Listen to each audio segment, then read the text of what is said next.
today's episode, I sat with Osinor Kakhu, where he talked about his masculinity and also understanding his feelings, even growing up in an African household. I hope you all enjoyed today's episode. In the Corner, heart-to-heart conversations.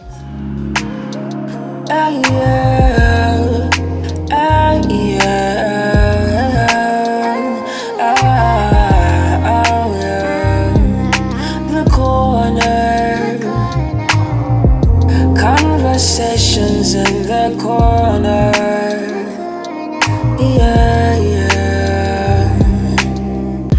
Heart to heart with the people having conversation.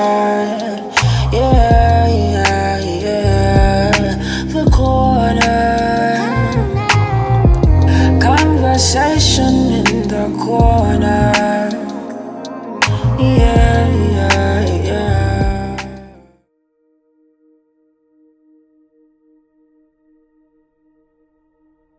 Hi everyone, my name is Osinor Kakhu. I'm from Greensboro, North Carolina, and I'm 24 years old. Okay. To feel? Ironically, no. Most of anyone's development starts at the home.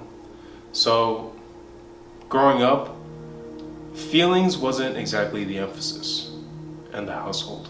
Most priority was given towards results, tangible resources that can be used in perpetuity throughout your life. My parents, the emotions were there, but it was never acknowledged. And my siblings and I, we knew the deal. We had to just make sure we made good grades, didn't cause too much trouble, and just kind of did whatever our parents told us to do. Pretty much the basics growing up. But as time goes, feelings as a topic became more prevalent from our friends, probably distant family, distant friends, school teachers who would just bring it up for mental health's sake. And it was really that buzzword mental health that actually really kicked things off when it came to understanding feelings. So when it came to me thinking about feelings, mind you, I'm coming from a football background where we actually, we win, so we really have this macho, super masculine-esque mindset coming into these kinds of discussions. So it was a very foreign topic for me at first, growing up and then coming out of high school, going towards college and really understanding what it means in the real world or the rest of the world, what it means to feel and express your emotions and put it out there, especially if you're getting into the world of media and entertainment. Huge deal, right?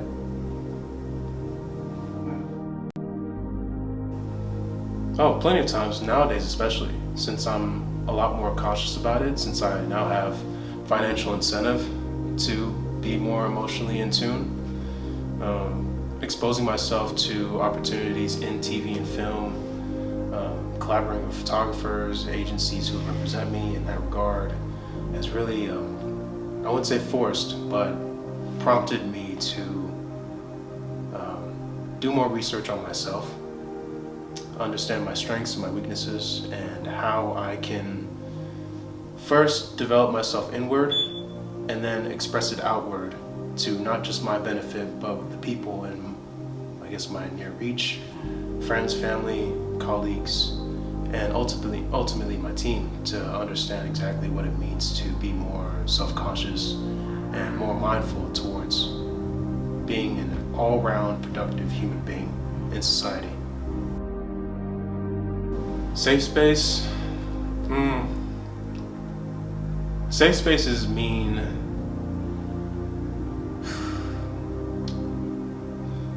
safe spaces mean comfort.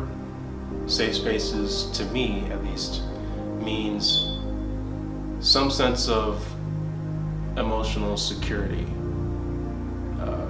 and in some cases, even intellectual security.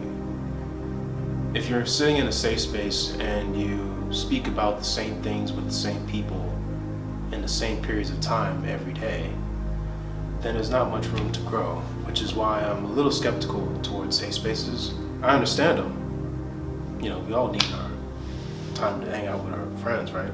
But you can do so much.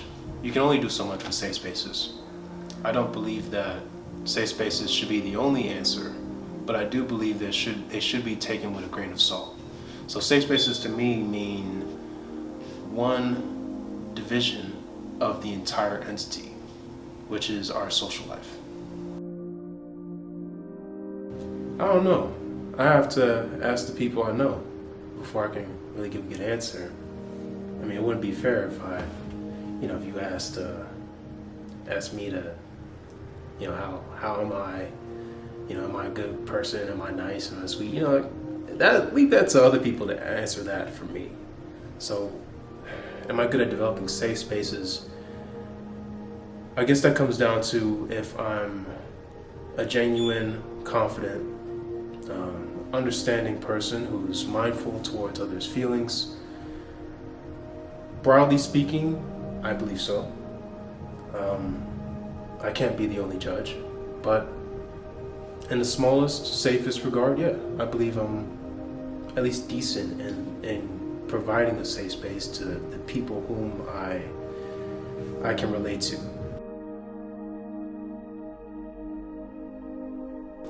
I felt constricted, not just mentally, but physically, even spiritually. I didn't feel like I had much room to grow just being in that scene. Of course, I had to take a risk and take a step outward from where I'm used to being in to understand that it's a much bigger world out there. So the experience was very evident. The life lessons, as young as I am, was still very evident. And it was a bittersweet experience because I was forced to step outside my comfort zone, but it was very much required despite the emotional pain that came behind being restricted from my safe space or being outside of, my safe space. It was actually not just one moment, it was a compilation of small things that you don't notice until later. So, excuse me for generalizing on this, but when kids are expected, or you would think that a kid would say, blatant words of affection, like I love you, or, give your parents a hug, things of that nature.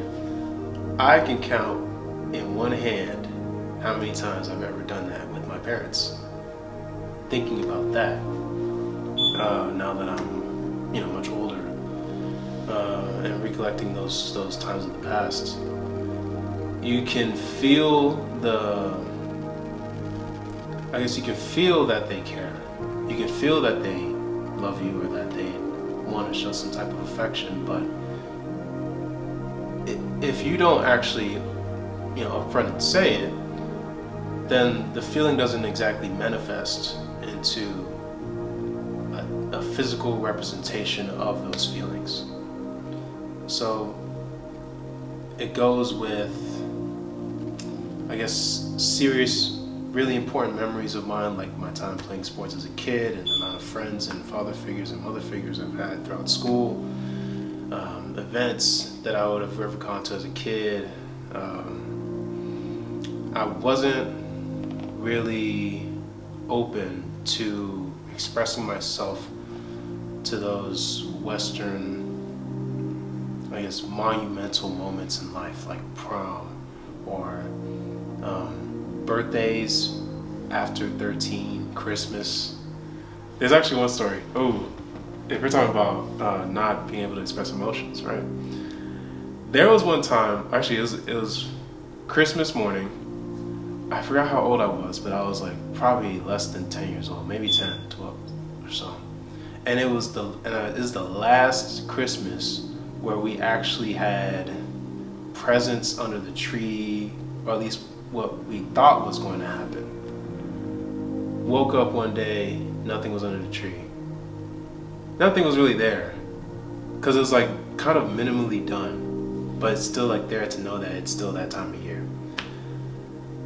Me and my siblings looking around saying, what's going on? Our parents are sitting on the couch and they're just looking at us, just like chopping it up.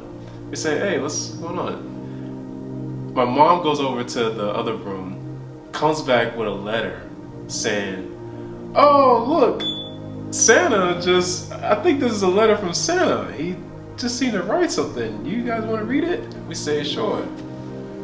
Looked at the letter, that thing said, hi, Osinor, I'm sorry, but this year I don't really have any gifts for you this year. The whole letter was about Santa saying that he didn't have any gifts for us. Threw me off. I was kind of in shock because I couldn't find a way to grasp that moment, but it told me everything when it came to how African households see Western traditions or Western holidays, and whether they even consider the emotional, I wouldn't say consequences, but the emotional feedback that comes with kind of swerving those things away from their children who grew up in the United States. So my whole perspective on emotions came from stories like those and a compilation of other general cases of the same or similar things. And it kind of numbed me when it came to that. Like, somebody would ask me, hey, your birthday's coming up. What are you gonna do? I shrug my shoulders. I say, just go out to eat somewhere nice, watch a movie, just chill and relax, kick my feet up. You know what I mean? Like, it doesn't take much from me. I'm pretty easy to please. I think probably the two greatest times I've been taught or told to feel. First one came a little bit more forceful, but not in a negative way. It was by the time I was in development for pursuing representation or modeling representation or getting into modeling. For anyone who's listening to this, modeling, there's a saying for actors that modeling is acting without speaking. You present a character, but you don't need to say anything. You look the part, you feel the part, the photo's taken, and the photos, says 1,000 words. So it was that taught me how to feel, because I had to ooze that character that I was asked to become. The second came through relationships. So specifically my girlfriend, she came from a pretty different background than me in terms of emotional output, and she's much more inclined to do it than me. I'm a really chill guy, right? So she'd always say stuff like, babe, do you really, she'd ask some random question. Do you really feel like, do you love me? Do you really feel like you like me? Like, how do you feel? And I'm like, feel, what's this feel thing you talking about? I'm good. I'm just chilling. She's like, oh, are you sure you don't? No offense now, but when women ask, are you sure? And then they repeat it, they know something's up. And they just ask just to pick your brain, but they don't want to be too intrusive, right? Just to be like, And I say, okay, what's going on? And it would take some rare moment to where there's a full-fledged conversation or talk about my emotional output. Whether I'm relying too much on my masculinity instead of giving way to some alteration of my masculinity to where it's more inviting for outside observers. So definitely when it comes to my work in media and entertainment, and absolutely when it comes to relationships and what it means for me to share myself with someone whom I'm ultimately sharing my life with. I'm proud of my work. I'm proud of the relationships I've developed. My greatest friends, I've known them since life, honestly, since I was a child, right? I'm proud of the amount of opportunities I've had to fail. I had to first off teach myself that lesson the hard way. Anyone does. If they want to be good at something, you have to be willing to, and also go ahead with the failures, so that you can pick out exactly what works for you, your strengths, your weaknesses, etc. So that by the time you are well developed in what you do, and you're much more conscious about your abilities and what suits you, it's that much more easier to process through life. So I'm definitely proud of the entire process. I'm proud of the people whom I meet, people whom I know. I'm proud of the ability to wake up every morning and understand that I'm here for a reason. Because when I tell you mental health is a serious thing, and I don't think people dive into that conversation enough. They kind of go through surface level, how do you feel? Do you like this, do you like that? Oh, boo-hoo, you didn't get something to eat tonight. Dang, were you sad? No. It'll be the much more intimate talks about how you interact with someone on a daily basis that doesn't get talked about enough. Your standard of living, quality of life, the roof that's over your head, the clothes that's on your back, the food that's on your plate, it all comes together. Physical, spiritual health, all those things come together to assess whether you're okay. So I'm proud of that development, that part of my development process as well. I love how risky the topics are, at least for this interview. I could have gotten myself in a lot of trouble if I really let loose.